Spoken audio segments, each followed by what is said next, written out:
Yule Nikodemo akamuuliza, je, Rabi, nifanyeje ili niweze kuurithi ufalme wa mbinguni? Yesu akamwambia, amini, mtu asipozaliwa mara ya pili hawezi kuurithi ufalme wa mbinguni. Alimuendea Yesu yule Nikodemo akamuuliza, je, Rabi, nifanyeje ili niweze kuurithi ufalme wa mbinguni? Yesu akamwambia, amini, mtu asipozaliwa mara ya pili hawezi kuurithi ufalme wa mbinguni. Inawezekanaje kuzaliwa mara ya pili? Ni kuzaliwa kwa maji na Roho, ubatizo ule wa kweli, kufa na kufufuka ndani ya Yesu Kristo.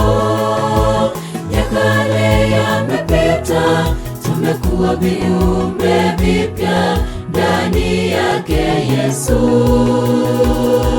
Kristo.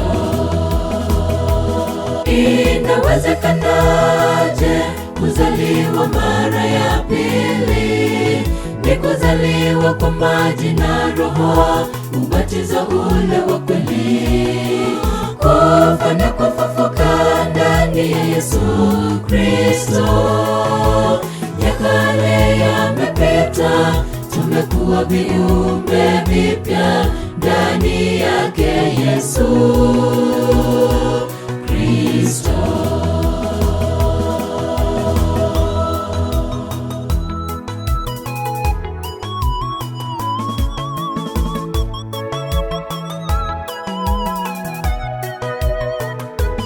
Nawe ndugu yangu, wasubiri nini? Umeisikia habari ya wokovu.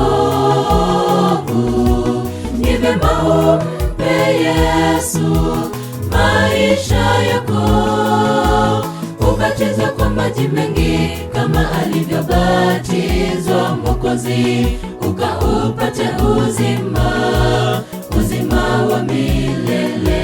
Nawe ndugu yangu, wasubiri nini? Umeisikia habari ya wokovu. Ni vema umpe Yesu maisha yako, ubatizwe kwa maji mengi kama alivyobatizwa Mwokozi, ukaupate uzima wa milele. Inawezekanaje kuzaliwa mara ya pili? Ni kuzaliwa kwa maji na Roho, ubatizo ule wa kweli, kufa na kufufuka ndani ya Yesu Kristo. Ya kale yamepita, tumekuwa viumbe vipya ndani yake Yesu Kristo. Inawezekanaje kuzaliwa mara ya pili?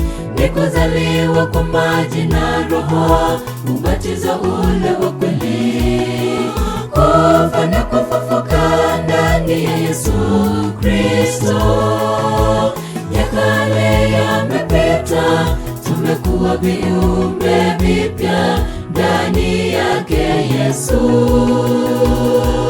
Kristo. Inawezekanaje kuzaliwa mara ya pili? Ni kuzaliwa kwa maji na Roho, ubatizo ule wa kweli, kufa na kufufuka ndani ya Yesu Kristo. Ya kale yamepita, tumekuwa viumbe vipya ndani yake Yesu Kristo. Inawezekanaje kuzaliwa mara ya kuzaliwa kwa maji na Roho, ubatizo ule wa kweli, kufa na kufufuka ndani ya Yesu Kristo. Ya kale yamepita, tumekuwa viumbe vipya ndani yake Yesu.